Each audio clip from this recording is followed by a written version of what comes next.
नमस्कार दोस्तों, स्वागत है आप सभी का आपके अपने ही YouTube चैनल स्टडी डिलाइट पर। यूपीपीसीएस प्री एग्जाम का टेस्ट सीरीज चल रहा है और आज हम देखेंगे टेस्ट संख्या 36 को।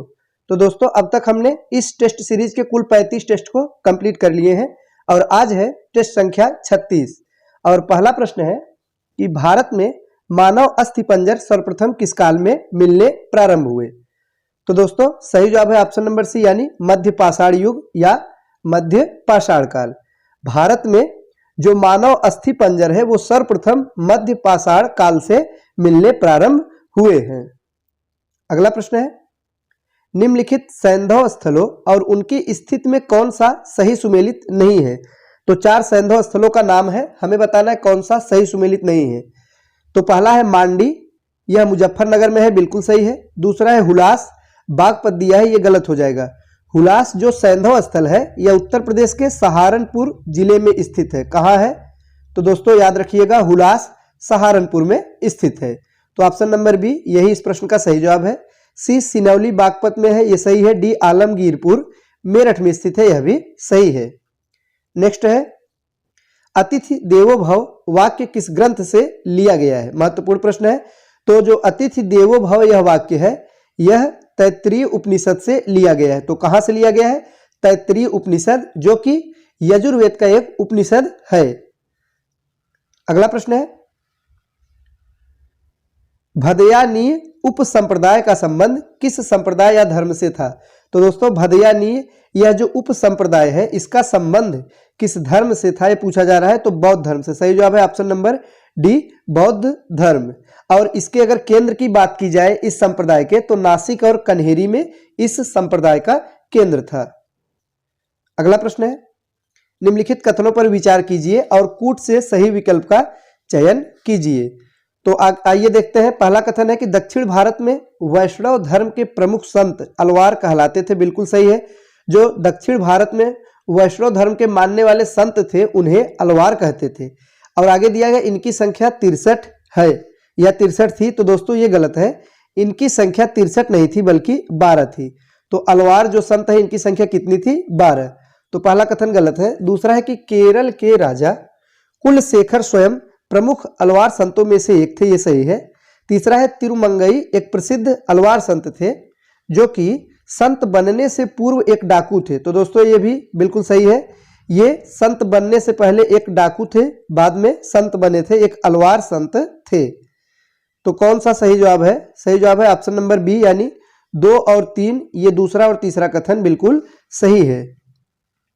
अगला है, संगम साहित्य में किस शासक के बारे में प्रसिद्ध है कि उसने महाभारत युद्ध में भाग लेने वाले सभी योद्धाओं को भोजन कराया था। तो दोस्तों वो कौन सा राजा था? तो उदयन जेरल। सही जवाब है ऑप्शन नंबर ए, उदयन जेरल। और यह चेर शासक था। तो किस वंश का शासक था? चेर वंश का। अगला है, अशोक के प्रयाग स्तंभ लेख में इनमें से किस सम्राट के अभिलेख उत्कीर्ण नहीं है। तो दोस्तों इसमें चंद्रगुप्त मौर्य के अभिलेख जो है उत्कीर्ण नहीं है। सही जवाब है option number D, Chandragupta Maurya. Next है, दिल्ली सल्तनत के संदर्भ में निम्नलिखित कथनों पर विचार कीजिए। 3 कथन दिया गया है, आइए देखते हैं। पहला है कि उसने झेलम के पास मंगोलों को हराया और सिंधु के पार पेशावर तक राज्य का विस्तार किया। दूसरा है, इब्न बतूता ने उसके शासनकाल के दौरान भारत का दौरा किया। तीसरा है, उसने दोआब क्षेत्र में कृषि को बढ़ावा देने के लिए दीवान ए अमीर को ही कृषि विभाग की स्थापना की। तो दोस्तों दीवान ए अमीर को ही कृषि विभाग की स्थापना की थी। तो ये उपरोक्त तीनों कथन किससे संबंधित है? तो दोस्तों मोहम्मद बिन तुगलक, ये जो तीनों कार्य है ये किसके द्वारा कराया गया था? तो मोहम्मद बिन तुगलक के द्वारा ये सभी कार्य कराए गए थे। आगे है, किस विजयनगर शासक ने तुंगभद्रा नदी पर बांध का निर्माण करवाया था? तो दोस्तों देवराय प्रथम ने करवाया था। किसने? देवराय प्रथम, जो कि संगम वंश का राजा था। इसका शासन काल दोस्तों अगर पूछा जाए तो 14 से 6 ईस्वी से 14 से 22 ईस्वी तक रहा। तो इसी ने जनहित में बहुत से कार्य किए थे, उसमें से एक कार्य है तुंगभद्रा नदी पर बांध का निर्माण कराया जाना। अगला प्रश्न है, किस सूफी संत ने सिकंदर लोदी और बाबर को पत्र लिखकर भारत में शरिया कानून लागू करने की मांग की थी। तो दोस्तों वो सूफी संत कौन थे? तो अब्दुल कद्दूस गंगोही। किसने? अब्दुल कद्दूस गंगोही। सही जवाब है ऑप्शन नंबर सी। अगला है कि कश्मीर के मोहम्मद हुसैन, जिन्हें अकबर के दरबार में जरीन कलम के नाम से भी जाना जाता था, तो वह थे, वो कौन थे दोस्तों? वो एक सुलेखक थे, यानी कि लेखक थे। तो मोहम्मद हुसैन ये अकबर के दरबार में एक सुप्रसिद्ध सुलेखक थे, जिन्हें अकबर ने जरीन कलम की उपाधि भी दी थी। और जरीन कलम इसका मतलब क्या होता है? स्वर्ण कलम। आगे है, निमतनामा की सचित्र पांडुलिपि भारतीय और फारसी शैलियों का मिश्रण है। यह है, तो यह क्या है दोस्तों? तो यह गयासुद्दीन खिलजी के समय की पाक कला संबंधी एक पुस्तक है। सही जवाब है ऑप्शन नंबर बी।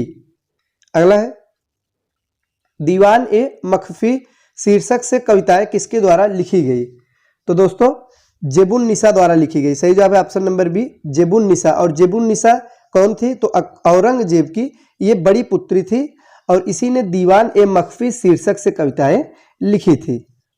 और दिल्ली में एक बैतुल उलूम नामक पुस्तकालय की भी स्थापना की थी। यह भी परीक्षा में पूछा जाता है, याद रखिएगा कि जेबुन निसा ने दिल्ली में किस पुस्तकालय की स्थापना की थी? तो बैतुल उलूम की।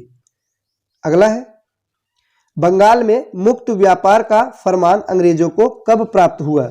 तो 1717 में प्राप्त हुआ। कब प्राप्त हुआ दोस्तों? 1717 में। अगला प्रश्न है, 1757 के प्लासी के युद्ध के समय किसने साजिश के फलस्वरूप सिराजुद्दौला का साथ छोड़ के रॉबर्ट क्लाइव के साथ संधि कर ली? तो दोस्तों किसने किया था? मीर जाफर ने। सही जवाब है option number c, Mir Jafar. अगला प्रश्न है, कौन सा मैसूर युद्ध मंगलौर की संधि के साथ समाप्त हुआ? तो दोस्तों मंगलौर की संधि के साथ जो मैसूर युद्ध समाप्त हुआ वो था द्वितीय मैसूर युद्ध। सही जवाब है ऑप्शन नंबर बी, द्वितीय मैसूर युद्ध। और मंगलौर की संधि कब हुई थी? 1784 में हुई थी। इसी संधि के साथ द्वितीय मैसूर युद्ध की समाप्ति होती है। आगे है, निम्नलिखित कथनों पर विचार कीजिए।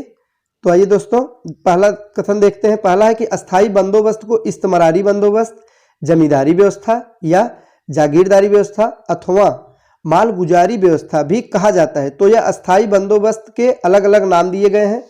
तो पूछा जा रहा है कि इन नामों से भी इसे जाना जाता है, तो बिल्कुल सही है, जाना जाता है। दूसरा है कि महालवाड़ी व्यवस्था का प्रस्ताव सर्वप्रथम हाल्ट मैकेंजी ने प्रस्तुत किया था। तो दोस्तों ये जो दूसरा कथन है कि महालवाड़ी व्यवस्था हाल्ट मैकेंजी द्वारा लाया गया था, यह कथन भी सही है। तीसरा है रैयतवाड़ी व्यवस्था भारत के सर्वाधिक क्षेत्रफल पर लागू किया गया था। तो दोस्तों यह जो कथन है यह भी बिल्कुल सही कथन है। तो इस प्रकार से इस प्रश्न का सही जवाब है ऑप्शन नंबर डी, यानी 1, 2 और 3 तीनों कथन बिल्कुल सही हैं। आगे है, निम्नलिखित में से किसने धन निष्कासन के सिद्धांत को अनिष्टों का अनिष्ट कहकर पुकारा? तो दोस्तों दादा भाई नौरोजी ने ऐसा कहा था। दादा भाई नौरोजी ने धन निष्कासन के जो सिद्धांत है उसको कहा था अनिष्टों का अनिष्ट, ऐसा कह के संबोधित किया था। और कहाँ पे किया था दोस्तों? तो अपनी पुस्तक, और उनकी पुस्तक का नाम है poverty and un British rule in India, उसमें इन्होंने इसका उल्लेख किया है।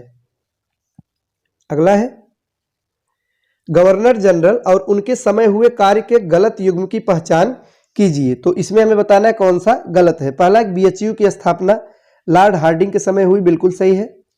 दूसरा है सीआईडी की स्थापना लॉर्ड कर्जन के शासनकाल में हुई, यह भी सही है। सी है अम्ब्रेला अभियान, तो यह किसके समय में यह अभियान चलाया गया? तो लॉर्ड एल्गिन प्रथम दिया है, सही है। डी एएमयू की स्थापना यानी अलीगढ़ मुस्लिम विश्वविद्यालय की स्थापना लॉर्ड रीडिंग दिया, यही गलत है। लॉर्ड चेम्सफोर्ड के समय होना चाहिए। ऑप्शन नंबर डी यही इस प्रश्न का सही जवाब होगा। अगला एक 1857 विद्रोह के समय पश्चिमी उत्तर प्रदेश में क्रांति का नेतृत्व किसने किया था? तो शाहमल ने किया था। सही जवाब है ऑप्शन नंबर ए, शाहमल। अगला है, किस मुस्लिम सुधारवादी नेता ने खुद को कृष्ण और ईसा मसीह का अवतार होने का दावा किया था? तो मिर्जा गुलाम अहमद ने ऐसा दावा किया था। सही जवाब है ऑप्शन नंबर सी, मिर्जा गुलाम अहमद, जिन्होंने अहमदिया आंदोलन को प्रारंभ किया था।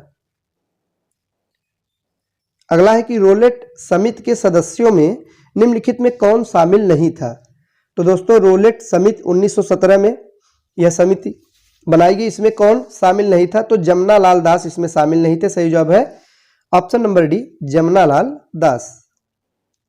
आगे, जनजाति लोगों के संबंध में सर्वप्रथम आदिवासी शब्द का प्रयोग किसके द्वारा किया गया? तो दोस्तों ठक्कर बापा द्वारा किया गया। किसके द्वारा? ठक्कर बापा द्वारा आदिवासी शब्द का सर्वप्रथम प्रयोग किया गया था। अगला है, भारत छोड़ो प्रस्ताव की निम्नलिखित में से किसने अनुशंसा की थी? तो दोस्तों भारत छोड़ो प्रस्ताव जो कि 1942 में यह भारत छोड़ो आंदोलन हुआ था, तो इस प्रस्ताव की अनुशंसा किसने किया था? जवाहरलाल नेहरू ने। सही जवाब है option number D, Jawaharlal Nehru. अगला है, लॉर्ड माउंटबेटन का वास्तविक नाम क्या था? तो दोस्तों लॉर्ड माउंटबेटन का जो वास्तविक नाम था वो था बैटनबर्ग। ये लॉर्ड माउंटबेटन का पारिवारिक नाम था, जिसे बाद में सम्राट जॉर्ज पंचम की सलाह पे उसने बदल दिया और लॉर्ड माउंटबेटन अपना नाम रख लिया था। तो ये थे आज के महत्वपूर्ण प्रश्न। वीडियो अच्छा लगा हो तो लाइक करें, चैनल को सब्सक्राइब करें और वीडियो को शेयर भी करें। मिलते हैं अगले वीडियो में कुछ नए प्रश्नों के साथ। तब तक के लिए नमस्कार।